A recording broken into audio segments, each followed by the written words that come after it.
திருப்பரங்குன்றத்துல மத கலவரத்தை தூண்டுறதுக்கான முயற்சிகளை பார்த்தாங்க.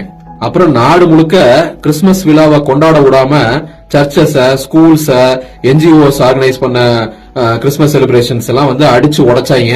தமிழ்நாட்டுக்கு நியாயமா கிடைக்க வேண்டிய இந்த சமகர சிக்ஷா அபியான் அப்படிங்கிற திட்டத்துல பணத்தை கொடுக்க மாட்டேங்கிறாங்க.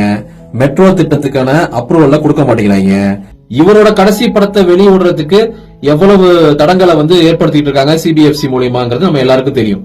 அப்புறம் கரூர் சம்பவத்துக்கு விசாரணைங்கிற பேர்ல இவரை டெல்லிக்கு அலக்கடிச்சு 7-8 மணி நேரம் விசாரணை பண்ணி இவருக்கு ஏகப்பட்ட பிரஷரை கொடுத்தது மட்டும் இல்லாம இந்த மாதிரி கேள்வி கேட்டோம், அந்த மாதிரி கேள்வி கேட்டோம், இவரோட ஃபண்ட்ஸ பத்தி எல்லாம் கேள்வி கேட்டோம்னு பல விஷயங்களை மீடியாவுக்கு லீக் பண்ணி ஏகப்பட்ட விஷயங்களை அடக்குமுறைகளை பண்ணிட்டு இருக்காங்க.